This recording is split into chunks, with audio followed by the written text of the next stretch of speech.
Hello,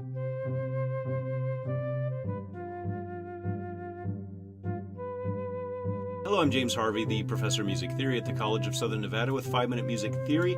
This is the first in a series of videos which are going to be dedicated to chords.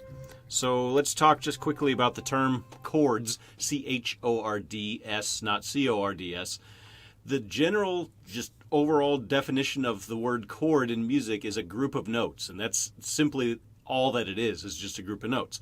Now, we use very specific kinds of chords in Western music theory, and the two most common types of chords that we will be working with are triads and seventh chords.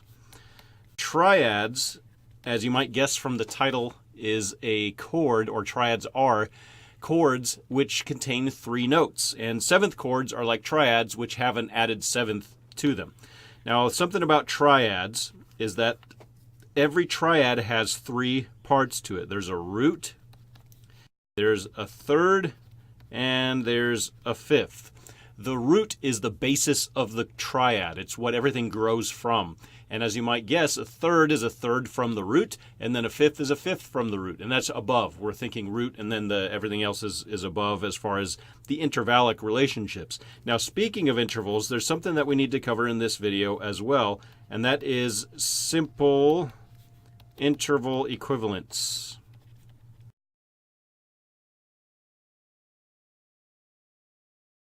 Or the simple interval equivalent. So here's what a simple interval equivalent is. Let's just quickly review first what simple means in simple interval. It's not a condescending term saying, hey, this is simple.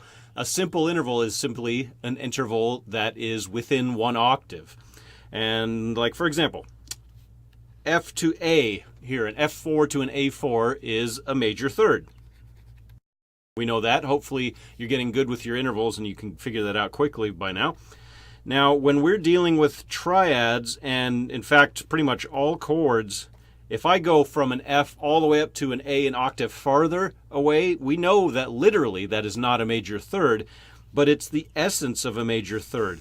So the simple interval equivalent of this is a major third. The way you figure this out, if you have an interval which is larger than an octave, we need to turn it into this simple interval equivalent.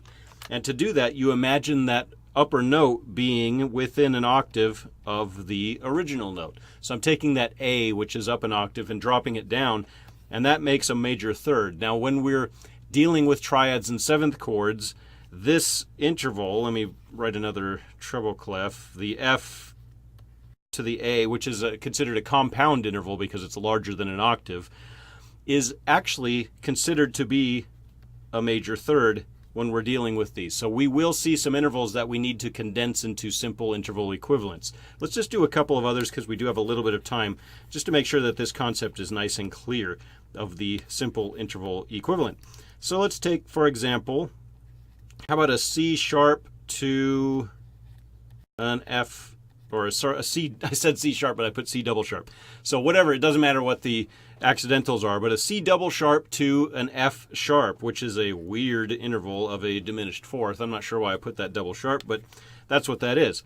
Now, if we instead bump this F sharp up an octave, and to do so, I'm going to need quite a few ledger lines, this is still going to be considered a diminished fourth when we think of its simple interval equivalent. So we don't deal with compound intervals really, at least at the starting stages of calculating these triads and seventh chords.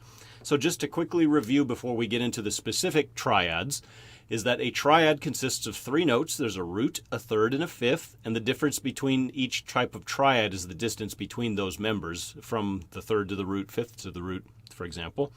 And then also simple interval equivalents. If you have an interval that is larger than an octave, what we do is we condense it into an octave, creating the simple interval equivalent. Thank you.